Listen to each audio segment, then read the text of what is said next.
Mission Kashmir वादी कश्मीर के मजलूम कश्मीरियों के बुनियादी हकूक समेत हक खुद इरादियत को मसलने के लिए हिंदुत्वा की फौज कशी और जालम और जाबर भारतीय फौज के जुल्म और बर्बरियत जिसके तहत नौजवानों को कत्ल, बुजुर्गों की तौहीन और मासूम माओं बहनों की इस्मतों को तार तार किया जा रहा है। भारतीयों की रौनक को ललकारने और इंडियन मिलिट्री की नाक में दम करने के लिए पाकिस्तानी नौजवान की बतौर जासूस भारत में दाखिल होकर बड़ी कार्रवाइयाँ।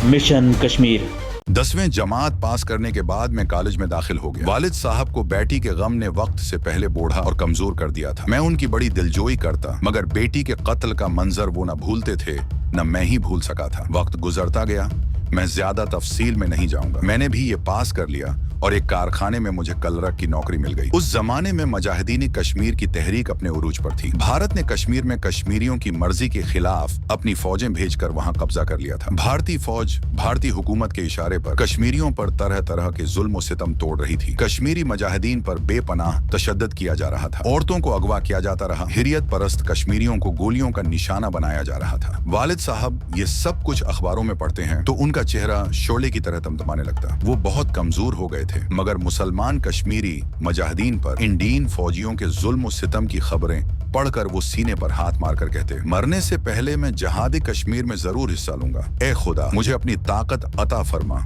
कि मैं मकबूजा कश्मीर में जाकर मुजाहिदों की शाना बशाना काफिरों के खिलाफ जिहाद करूं। एक रात वो दुकान बंद करके घर आए तो उनकी तबीयत ठीक नहीं थी। मैंने कहा, मियाँ जी, मैं डॉक्टर को बुलाता हूँ। वालिद साहब ने मेरे बाजू से पकड़कर मुझे बैठाया और कमजोर आवाज में कहा, अब उसकी जरूरत नहीं। सर्दियों की रात थी, घर में नौकरानी होती थी जो घर की सफाई वगैरह के अलावा खाना भी तैयार कर देती थी। वालिद साहब चारपाई पर लिहाफ ओढ़कर लेट गए। मैं उनके लिए चावल थाली में डालकर लाया तो उन्होंने हाथ के इशारे से चावल वापस ले जाने को कहा। मैं दूसरी चारपाई पर लेट गया। कुछ देर बाद नींद आ गई और मैं सो गया। आधी रात गुजर चुकी थी कि अचानक मेरी आंख खुल गई। वालिद साहब मुझे आवाज दे रहे थे। मैं जल्दी से उठकर उनके पास चला गया। उनका कमजोर चेहरा जर्द पड़ गया था। ऐसा लगता था जैसे बदन में खून बिल्कुल नहीं है। मैं घबरा सा गया। वालिद साहब ने आहिस्ता से कहा, मैं कुछ सोंग को न बचा सका, मुझे उसका बड़ा गम है। मैंने उनका कमजोर ठंडा हाथ अपने हाथों में लेकर कहा, मियाँ जी, अल्लाह को यही मंजूर था, आप गम न क्या करें। वालिद साहब ने जैसे मेरी बात बिल्कुल न सुनी थी। उन्होंने अपना हाथ मेरे हाथ से छुड़ाकर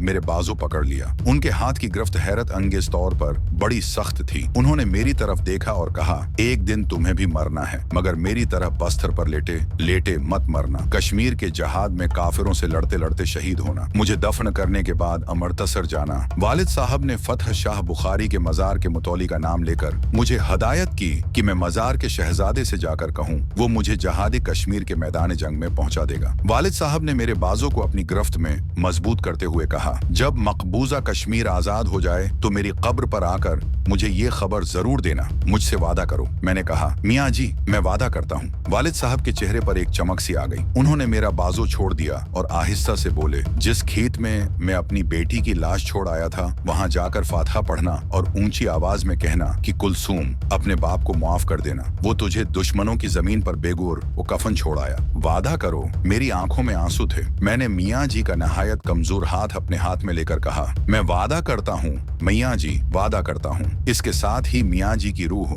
तहफ़्फ़ुज़ अंसरी से परवाज कर गई। वालिद साहब से किए हुए दोनों वादे मेरे सीने पर लिखे थे।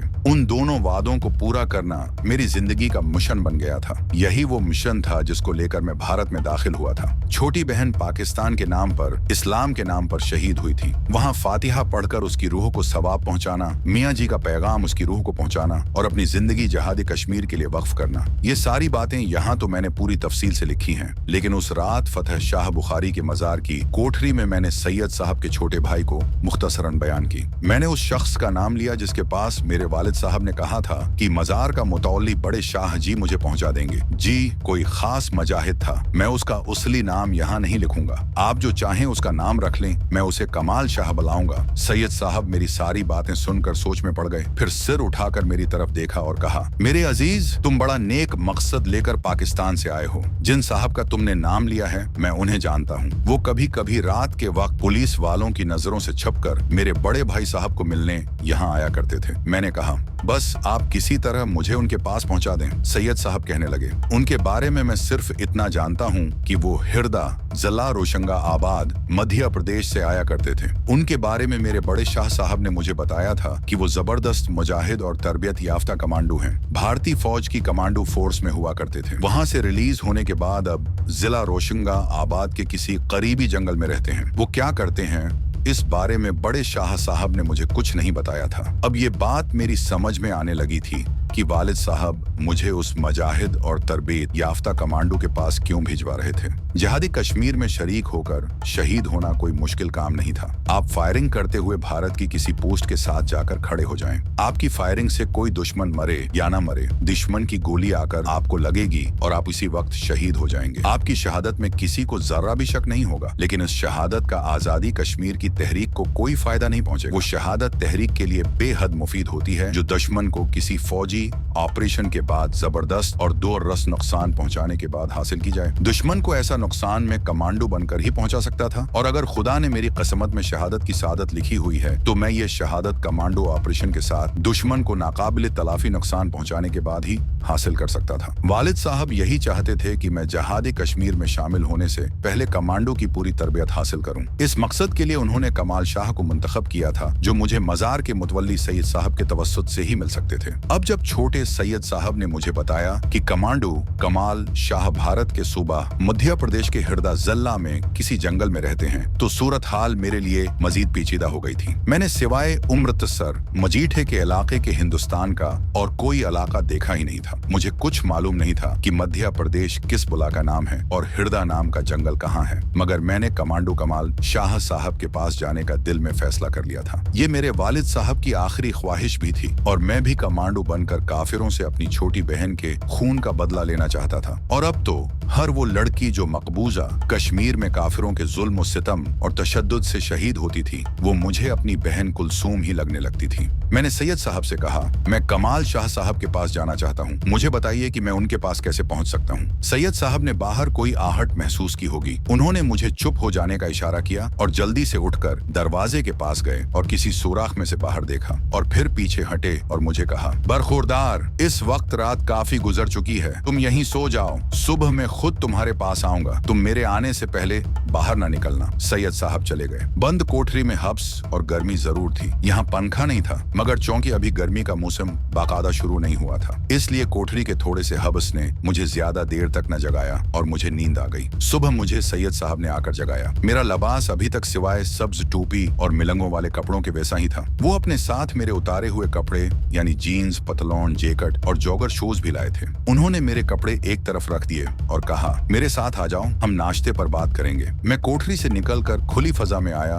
तो बड़ा अच्छा लगा। दिन काफी निकल चुका था। सैयद साहब मुझे एक दूसरी कोठरी में ले आए, जिसका फर्श पक्का और छत भी ऊंची थी। अंदर एक पलंग बिछा था, 2-3 कुर्सियां और छोटी तपाई भी थी, जहां मैंने उनके साथ हिलवा पूरी का नाश्ता किया। नाश्ते पर वो हिंदुस्तान में मुसलमानों की हालत-ए-जार की बातें करने लगे। कहने लगे, यहाँ वो बात नहीं जो अंग्रेजों के जमाने में हुआ करती थी। अंग्रेजों के जमाने में तो हम मुसलमान हिंदुओं के साथ बराबर की हैसियत रखते थे, मगर अब यहाँ हम हिंदुओं के गुलाम हैं। हम चाहे कुछ कर लें, भारत की हुकूमत हमें हमेशा शक की निगाह से देखेगी। वो हिंदुस्तान के हर मुसलमान को पाकिस्तान का जासूस समझती है। तुम पाकिस्तान के मुसलमान हर लिहाज से खुश नसीब हो। तुम एक आजाद मुल्क में रहते हो, तुम्हारी अपनी हुकूमत है, ख्वाह कैसी भी हुकूमत है, मगर तुम्हारी अपनी हुकूमत है। तुम इस्लाम के रास्ते पर चलकर जिंदगी बसर कर सकते हो। यहाँ मुसलमानों का कोई मुस्तकबल नहीं है। आली सरकारी अहदे सिर्फ हिंदुओं के लिए वक्फ हैं। मुसलमान तीन चाहे कितना ही लायक क्यों ना हो, उसे कोई नहीं पूछता। नौकरी मिल भी जाती है तो घटिया दर्जे की नौकरी दी जाती है। हम भारत के मुसलमान तो हमेशा पाकिस्तान की खैर व आफियत की दुआएं मांगते रहते हैं। पाकिस्तान की वजह से थोड़ी बहुत हमारी भी यहाँ इज्जत बन जाती है। नाश्ते के बाद सैयद साहब कहने लगे,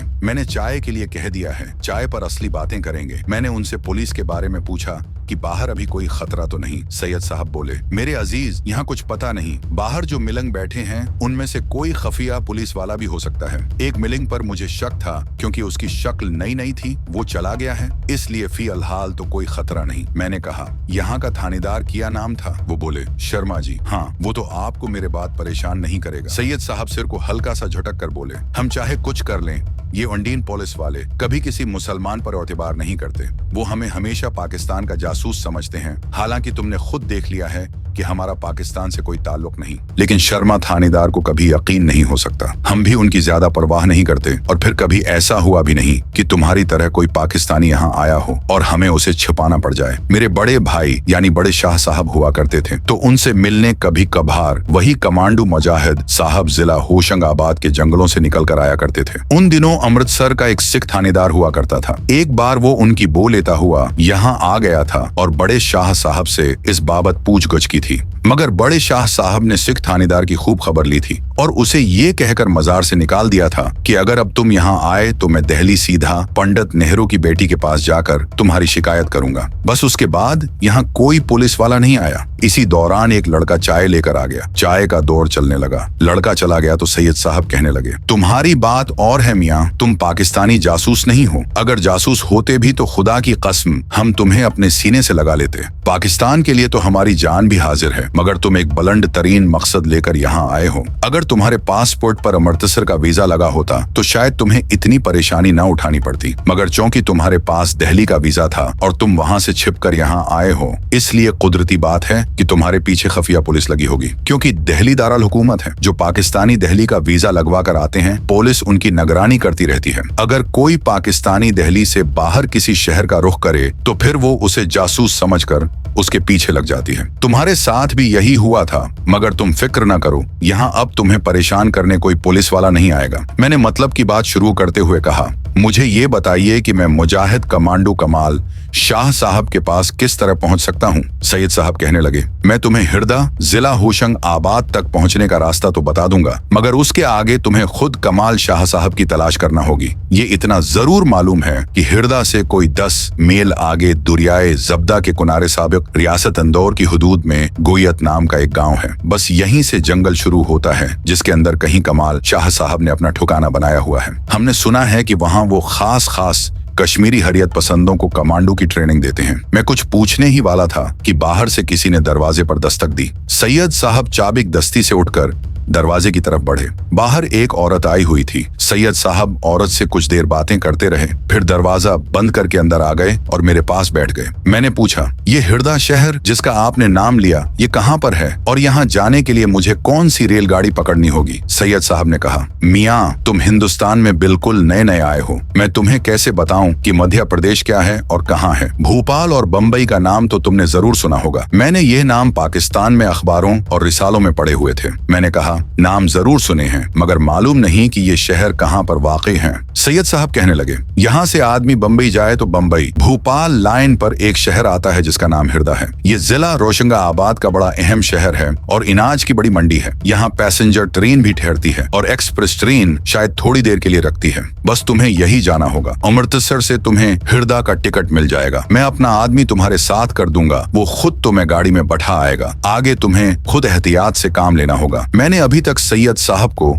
अपने वालिद की दूसरी वसीयत के बारे में नहीं बताया था कि मेरी छोटी बहन को सुख गुंडों ने फसादात में शहीद कर दिया था और मेरा बाप बेटी की लाश खेतों में जिस जगह छोड़कर मेरे साथ भागा था, मुझे वहां जाकर फातिहा भी पढ़नी है और अपनी शहीद बहन की रूह से वालिद साहब की तरफ से माफी भी मांगनी है। जब मैंने उन्हें इस बारे में बताया तो वो बोले, ये बड़ा जज्बाती सा काम तुम्हारे वालिद साहब तुम्हारे स्पर्द कर गए हैं। तुम्हारे पीछे पहले ही खुफिया पुलिस लगी हुई है। कहाँ खेतों में वो जगह तलाश करते फिरोगे? 12 साल गुजर गए हैं, इस बात का भी मालूम नहीं कि अब वहाँ खेत होंगे या कोई बिल्डिंग बन गई होगी। मैंने कहा, ये मेरे वालिद साहब की वसीयत थी। मैं हर हाल में उनकी वसीयत को पूरा करना चाहता हूँ। अमृतसर शहर के उर्द गर्द का सारा इलाका मेरा जाना पहचाना है। जब पाकिस्तान बना तो मुझे उस वक्त काफी होश था। मैं वो जगह पहचान लूंगा जहाँ मेरे मियाँ जी ने मेरी बहन की लाश को जमीन पर रख दिया था। मैं इस वक्त उनके साथ था। सैयद साहब कुछ तजब्जब में पड़ गए, सिर हिलाकर बोले, बरखुरदार, मैं तुम्हें वहाँ जाने का मशूरा नहीं दूंगा। आगे तुम्हारी मर्जी है, जो चाहो करो। मैंने कहा, मैं शाम के वक्त जब अंधेरा हो जाएगा तो जाऊंगा। मुझे वो जगह याद है, करीब ही रेलवे फाटक था और अमृतसर शहर के शरीफपुरा की आबादी शुरू हो जाती थी। सैयद साहब कहने लगे,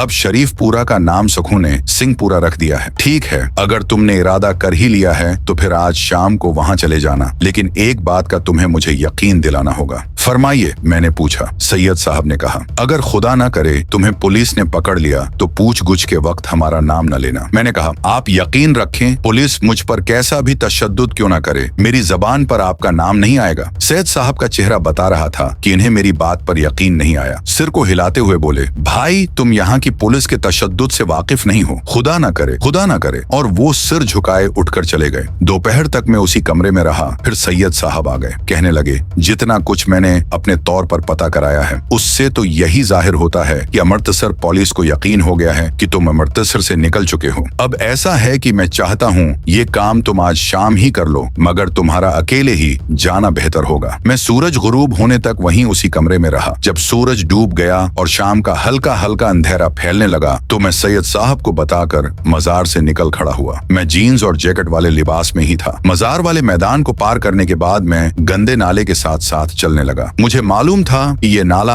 आगे की तरफ जाता है। इस नाले ने मुझे जीटी रोड पर पहुंचा दिया। अभी इतना अंधेरा नहीं हुआ था। सड़कों पर ट्रैफिक जारी था। मैं जीटी रोड पर रामदिलाई तक चलता गया। यहाँ से मैं बाएं जानिब रेलवे फाटक की तरफ हो गया। मेरे अंदाजे के मुताबिक कोई खफिया पुलिस वाला मेरे ताकुब में नहीं था। रेलवे फाटक पर आकर मैंने सामने की जानिब देखा, जिधर आगे जाकर मजेठ जाने वाली रेलवे लाइन जाती थी। यहाँ खेतों की एक तकौन सी बनी हुई थी। हैरत की बात है कि यहाँ अभी तक खेती थी, कोई नई बस्ती नहीं बनी थी। मैं याददाश्त के सहारे इन खेतों में आगे चलता गया। चलते चलते उस मकाम पर पहुंचा जहाँ से मेरे बाप ने मुझे और मेरी छोटी बहन कुलसूम का बाजू पकड़कर रेलवे लाइन पार की थी। आगे जो छोटी सी कच्ची मस्जिद हुआ करती थी वो अब वहाँ नहीं थी। अमरूदों के बाग भी वैसे के वैसे ही थे। आगे वो खेत आ गए जहाँ मेरा बाप हमें लेकर भागा था और सामने से एक घड़ सवार सिख घोड़ा दौड़ाता आया और उसने मेरी बहन की गर्दन पर तलवार का वार किया। यहाँ से मेरा बाप मेरी जख्मी बहन को उठाकर खेतों में भागता हुआ चला गया। मैं रोता हुआ उसके साथ साथ भाग रहा था। मैं एक जगह रुक गया। मैंने अपने जहन पर जोर डालकर सोचना शुरू किया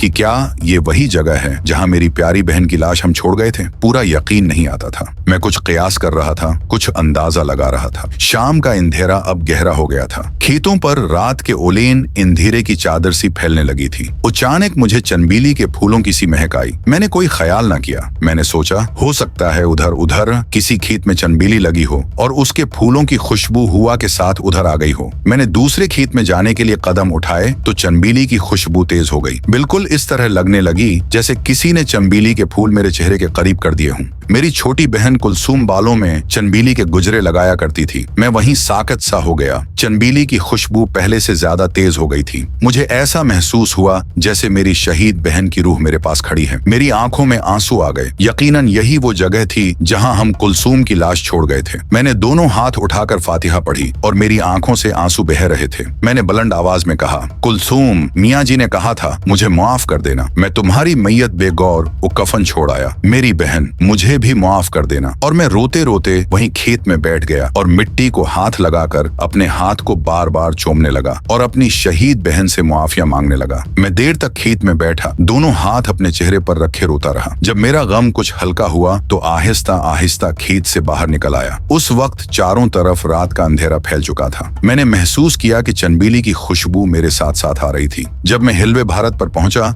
तो चंबीली की खुशबू पहले से हल्की हो गई। मैं जीटी रोड पर आया तो चंबीली की खुशबू मुझसे ज्यादा हो गई थी। अपनी शहीद बहन को याद करके मेरी आंखों में एक बार फिर आंसू आ गए। मैंने रुक कर पीछे देखा। पीछे अंधेरे में टालों के दरख्तों के साए नजर आ रहे थे। मैंने आ भर कर कहा, अलविदा मेरी बहन, अब हशर के रोज मुलाकात होगी। उम्मीद करता हूँ कि आपको ये वीडियो पसंद आई होगी। अगर वीडियो पसंद आई है तो इसे लाइक, चैनल को सब्सक्राइब और कमेंट सेक्शन में अपनी राय का इजहार जरूर करें।